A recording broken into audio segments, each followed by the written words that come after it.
Ugh, this is why I can't stand kids with uneducated parents. They're so rude and difficult to deal with. Who are you talking about?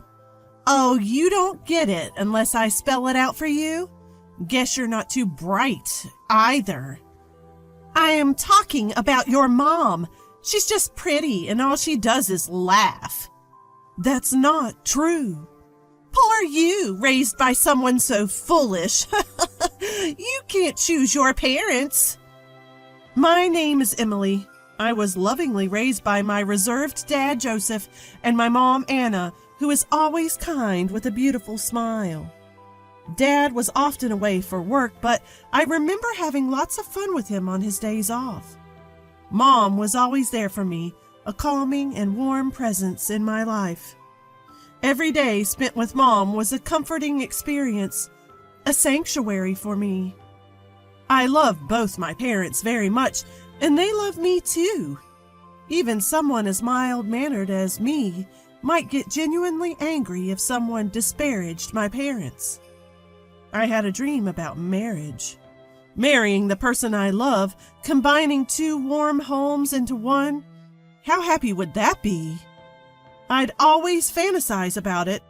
Some might say it's nothing but a pipe dream.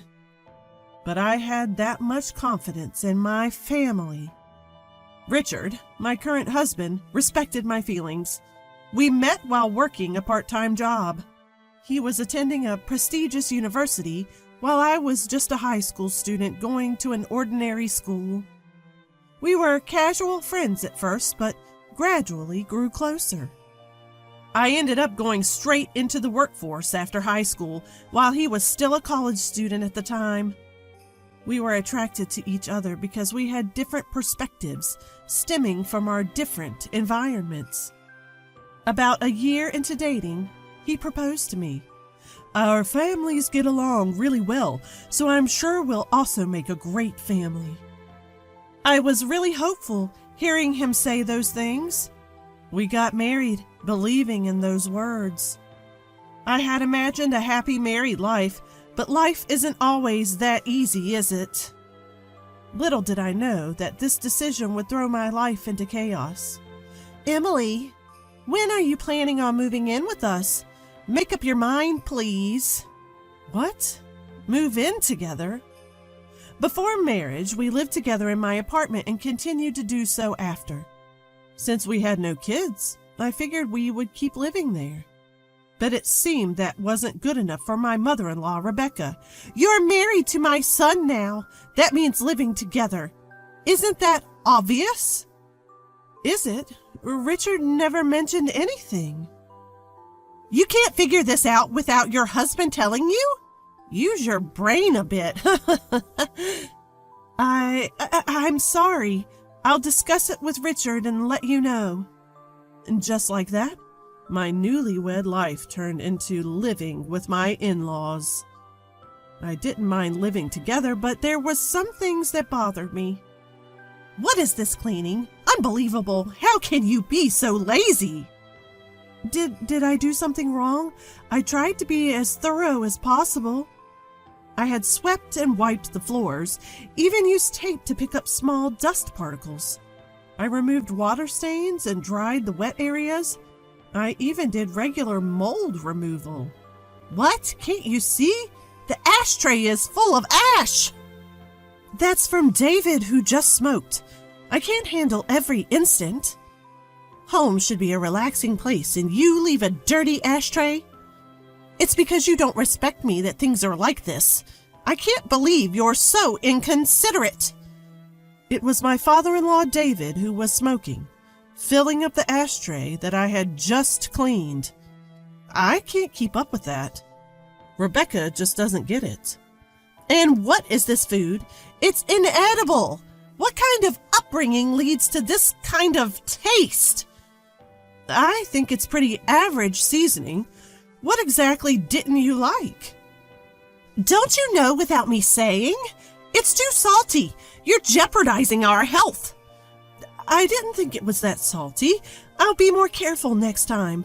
Please do. We can't stay healthy if we keep living like this. I always thought my cooking was just average. I don't have an extensive repertoire of fancy gourmet dishes. What I lack in style, I make up for by consistently creating dishes that taste just fine. However, no matter how careful I was with my seasoning, it never seemed to please Rebecca. You've got to be kidding me. This is too salty. It's like you're doing it on purpose. I didn't mean to. I thought I made it quite mild. No matter what I cooked, Rebecca always had complaints. But when her friend came over and tried my fried chicken, she had something different to say. Oh, wow! This fried chicken is delicious! Did you make this? Yes, I took my time to prepare it, knowing you were coming over. You're too kind. Despite constantly criticizing me, Rebecca had no problem taking credit when her friend complimented the food. Make that terrible fried chicken again. I'll just have to bear it. If you don't like it, I can just buy something from the store. Didn't I tell you to make it? At least this way you can recognize your own shortcomings. Rebecca would make me cook fried chicken, then pack it up and give it to her friends as if she made it herself. She would lie about being the cook, then turn around and criticize me. I never understood what Rebecca wanted. She probably didn't like me, but she wanted the neighborhood to think well of her. I had to live in this environment. Every day was stressful, and it was wearing me down mentally. Neither my husband nor David ever stepped in to stop this cycle. Both seemed to tactically agree with Rebecca, leaving me feeling more isolated. This is my first experience with married life and living in a two-family home. Maybe this is just the way the world works, and I'm the one who can't handle it. I had no one to talk to, so I tried my best to endure it on my own. Emily, my clothes haven't been ironed. I wanted to wear this outfit for lunch today. But you said you wanted to wear something else yesterday. I've already ironed that. Well, I changed my mind. Being my son's wife, you should have anticipated that. At this point, I had no idea what the right thing to do was, and I was utterly frustrated. In that house, I felt like I had no allies. I gritted my teeth and put up with it, thinking that patience was my only option. Then, one day, the inevitable happened. Rebecca made sarcastic comments to me, as usual. By now, I've grown used to it and don't take it too seriously. Maybe she finds my reactions boring because her attacks have changed lately. You're always so inadequate, no matter what you do. I'd love to know your upbringing. I was raised by my parents just fine, thank you. Maybe I'm not perfect, but talking back, huh? Exactly my point. Normally, people don't raise children to talk back to their mother-in-laws. It's all your mother's fault. She doesn't have any impressive degrees, does she?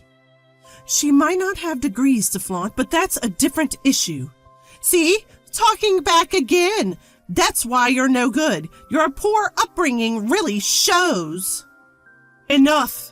Can you please stop insulting other people? I can't take it anymore. My voice grew stronger as I couldn't hold back my emotions. Rebecca didn't miss my slight glare. This is why I hate kids with low-educated parents. So impolite and difficult to handle. Stop talking about my mom. Education has nothing to do with this. Oh, you must be stupid too, then. Your incompetence speaks volumes. Must be nice to skate by on your looks alone. I couldn't live like that. I haven't, but that's beside the point. You're pathetic, raised by such clueless parents. Well, you can't choose your family. She continued to insult my mom, and I had reached my breaking point. If you continue like this, I have my own thoughts too. I never intended to live with you in the first place. What? We took you in, didn't we? We're housing someone as incompetent as you. You should be grateful because we felt sorry for you since you couldn't receive a proper education. Rebecca sneered as she taunted me. Enough is enough. You have no right to say these things. At least my mom never raised me to insult other people. David finally broke his silence after hearing our exchange. What's with that tone? Don't you have any respect for us? I'm just giving you guidance. That's what a daughter-in-law should be grateful for. Let me be clear. I have no respect for you. All you do is complain, right? You're unbelievable. You don't belong in this family. Seems like you need some tougher lessons. David seemed quite frustrated with my defiance. My husband watched this whole exchange without intervening or saying a word. This situation is just not right. I thought we'd be a good family. I decided I couldn't stand my husband or his parents any longer and chose to divorce and cut ties. This family is messed up. I can't take it anymore. I'm cutting you all out of my life. What? You're divorcing him? You've got guts. Leave right now. I took David at his word, quickly packed my bags, and left my in-laws' house. I tried to calm myself down, but I couldn't anymore. When I rushed back to my parents' house with my bags, they greeted me with shock. After sharing what happened, they silently hugged me and patted my back. You did well. You didn't do anything wrong, and thank you for standing up for yourself. My mom comforted me in a gentle voice. Dad, quiet as ever, seemed to be contemplating something. After a while, he started to speak. I have a plan. Emily, take some time off. Leave the rest to me. I was surprised because Dad never says things like this, but his serious expression made me believe him. Since I didn't think things would work out with my in-laws, I drafted divorce papers and sent them as I had declared. I don't know what my husband thought, but there was no rebuttal from him. All done. Goodbye. That was the only message I received. I shed no tears over the abrupt ending. Then the situation took a sudden turn. As soon as our divorce was finalized, Dad sprang into action. Hey, what's going on? I have nothing to do with this. Out of nowhere, I got a call from Richard. What's this about? Stop calling me all of a sudden. We're done, remember? A project I was spearheading just got abruptly canceled. They said they couldn't do business with someone as untrustworthy as me because I hurt Emily. Upon hearing more, I find out that the new project Richard was responsible for got canceled. The reason? Apparently his dishonesty toward me, and the hurt he caused me was to blame. I couldn't see how these dots were connected. As I'm on the phone with Richard, Dad steps in and takes over the call. Is this Richard? I'm the one who canceled the deal. I don't think you're someone I can do reputable business with. What? Why are you involved, Joseph? This has nothing to do with you. You don't have the right to call me Joseph anymore. You didn't know that I was the client, did you? What? Joseph, you own that company?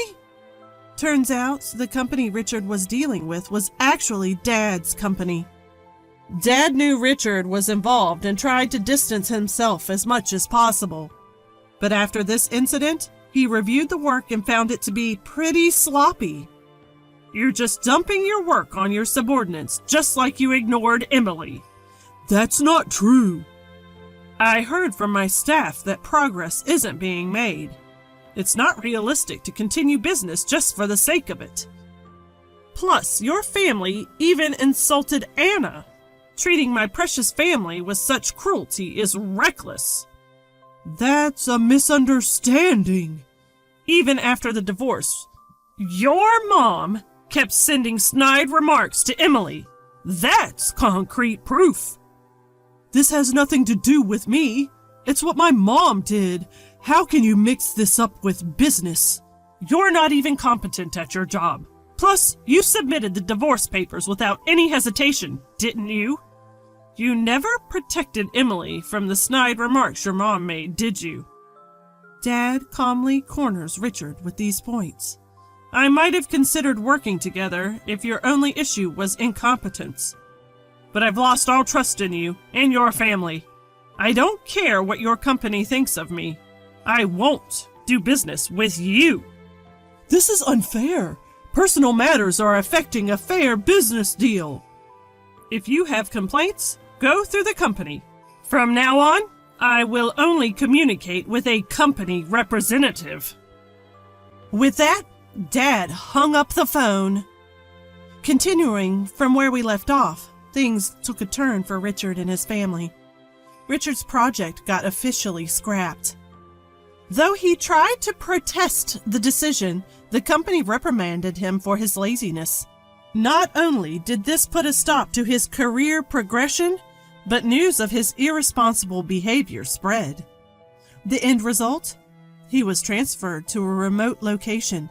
Even though he was in sales, he found himself doing nothing but manual labor at a small rural office. Basically, a demotion. Rebecca and her family showed up at our house, tears in their eyes, offering apologies. But Dad was having none of that. You've disrespected our family enough. I'm the head of this household and my job is to protect my family. As far as I'm concerned, what happens to you, who are no longer family to us, is none of our business. Rebecca got pretty emotional, crying and shouting so loudly that the neighbors could hear. Richard got demoted because of you. What are you going to do about it? If you cared about Richard, perhaps you should have instilled him better values. Maybe you should have raised him to be an adult who can protect his own wife. We told them to never contact us again and forcibly showed them to the door. After that, Rebecca stormed into Richard's company to lobby for better treatment for her son. That didn't go over well either. It became a notorious incident within the company, and Richard felt so uncomfortable at his new post that he ended up quitting. Looks like Rebecca's recklessness cost him his job. As for me, I'm taking some time to recover, both physically and emotionally, at my parents' home. I couldn't find it in me to make it work with Richard and his family, especially after they insulted my beloved mom.